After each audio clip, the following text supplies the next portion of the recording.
Hi friends, this is the Vedic Astrological Outlook, part 3 of a 3-part series.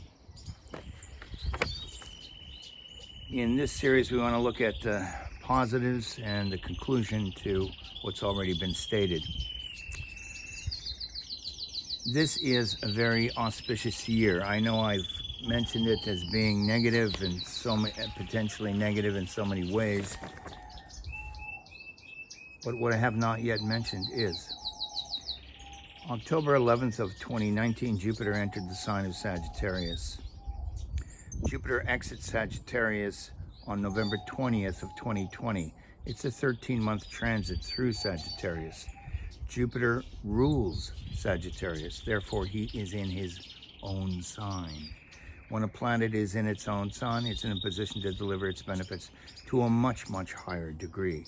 So this, from that point of view, is a highly fortuitous opportunity, time, and circumstance in our lives, in the lives of our world.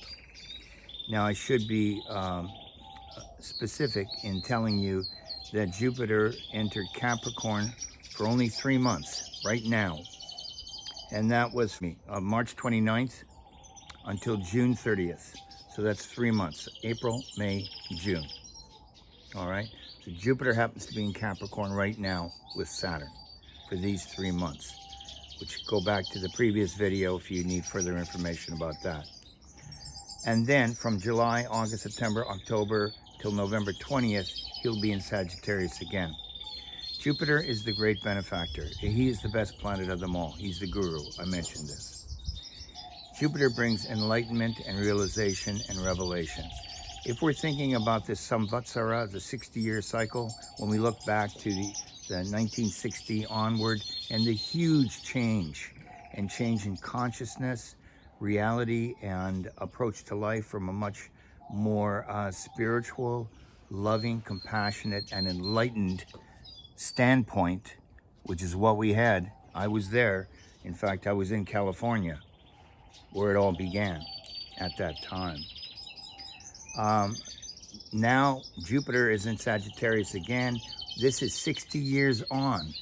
This is 2020 now. So Jupiter is in Sagittarius. It's time for another huge shift in consciousness and awareness. Jupiter represents Dharma. I've talked about this so many times. Dharma in Sanskrit, D-H-A-R-M-A, means duty, obligation. It means truth, it means honesty, integrity. It is right action. It is doing the right thing for the right reason. It is being proactive, not reactive. It is acting in harmony with your nature. Your nature is your Dharma. When you act in harmony with your nature, you become fulfilled as a person. You make your contribution to the world around you. This is the win-win situation. So Dharma also means spirituality and realization and revelation. A relationship to God. If you don't like the term God because it's been given, that term has been given such a bad name by other religions, primarily Christians and Muslims, to be honest, that people, they're repelled by the concept of God. So many of them. Not me, but so we can say spirit or our creator, the higher power, whatever you like. So Jupiter is about bringing that energy in. That energy is being brought into the planet. So now Jupiter is in Capricorn, but so think June 30th to November 20th, okay? So we're gonna get a whole downpouring of this enlightened, loving, inspirational energy. Sagittarius is a fire sign. It's higher goals, it's higher meaning, it's higher values, it's ethics, it's morals, it's what's your higher meaning in life? Why are you here? What motivates you? What inspires you? What do you have to contribute that is going to be of value not only to yourself, but for the rest of the world? That's Dharma. That's Jupiter. Jupiter in Sagittarius is us taking the high road. So it's an invitation to jump on the caravan that's taking the high road. It's your choice, my friends. This is a golden opportunity for all of us. So what has happened? For so many years now, we poison Mother Nature, her body, the earth, her rivers and oceans, her veins and arteries, her atmosphere, the air that she breathes. It seems like she's gone into shutdown mode. Mother Nature has pressed the reset button, my friends. So why? Because she needs a cleanse. She's gone on a cleanse of her rivers, her oceans, her atmosphere, her earth. That seems to be what's happening, no? And interestingly, if we've been poisoning her, well, who's getting poisoned in return? What goes around comes around. In the ancient Vedas, the Vedas are the sacred books that are the source of karma, yoga, reincarnation, these sciences, along with Vedic astrology, Ayurvedic medicine, sacred Vastu Shastra, the science of architecture, etc., etc. Many other things. They're the source of pretty much everything. And what we find that these are reactions that are caused through collective karma. I believe I mentioned it before. Collective karma. We've done things and now all that's come around. Not only is she shutting down the whole system, Mother Nature, we're also getting our just desserts through this terrible virus. Okay, that's what's happening. So it's like, because we've been bad children, we've been sent to our room without supper. Yeah, that's called isolation. Until we learn to behave properly. I don't know actually if we're going to do that, but it also states in the Vedas that father and mother, so important. Well, what's the concept? When we were children and we were fearful or in trouble or intimidated, whatever we were, we'd run to mom or dad, to our father, our mother, whomever, right? For what? For their protection, for their safety, for their love, to that sense of security.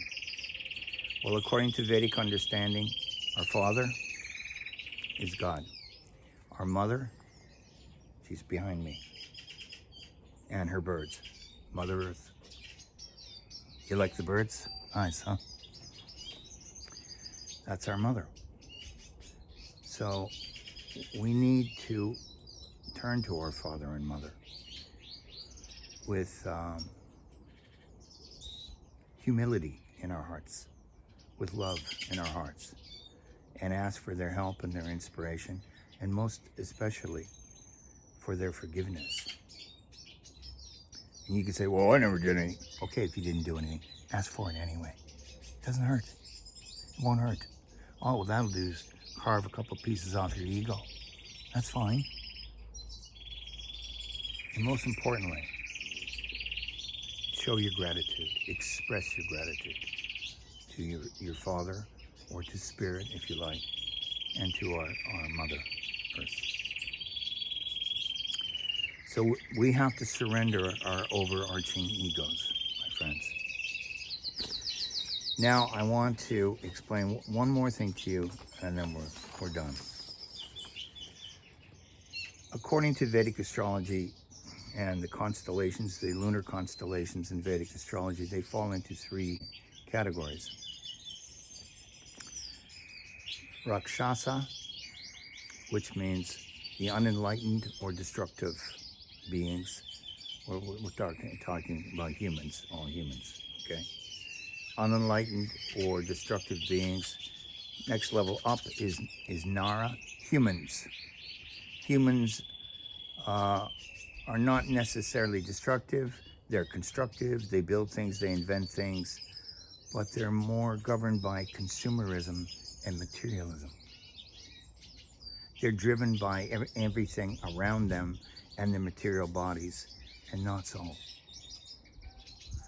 The highest level is the Deva level. Deva means enlightened, charitable, and spiritual people. Deva literally means godly or divine. It is incumbent upon us as souls to evolve.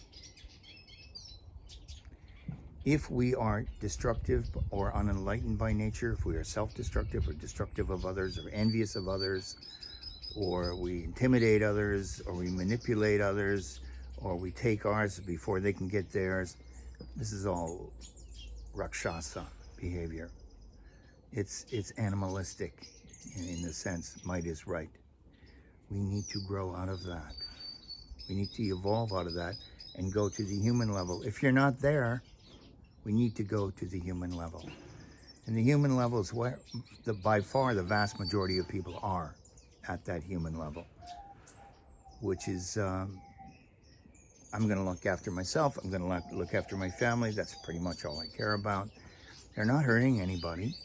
They're not creating problems necessarily, but it's more or less self-motivated. Then we have to go from the human up to the Deva, to the enlightened, the charitable, the spiritual. These are people who are here to make the world a better place, who are here to grow, to evolve as souls, as spiritual beings, not just grow materially, which is fine, that's what humans do, but to grow spiritually is what the Devas do, the enlightened souls do. And in the process of that, they're charitable, they're benevolent, they're philanthropic, they're kind, they're helpful, they're humanitarian. There's that level. There's a higher level. And the higher level is when they are on a path of yoga or God consciousness or trying to get closer to God and establishing a relationship with God that is eternal. So that's the higher level of the Devas. So we're meant to be evolving through these levels.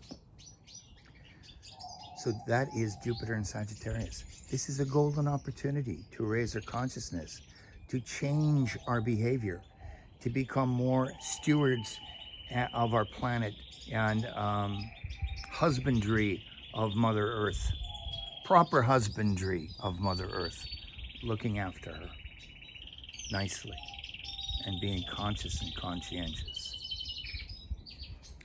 Well, what are we left with in all this? We're left with this storm known as COVID-19, which has wreaked a lot of havoc, not only death, but millions and millions of people out of work. So economic destruction, talked about it in the last video. Not all storms are here to disrupt our lives, my friends. Some are here to clear the path. So please take advantage of Jupiter and Sagittarius this year. Let us begin that 60-year cycle by setting it into motion with greater enlightenment, compassion, and love. Thank you.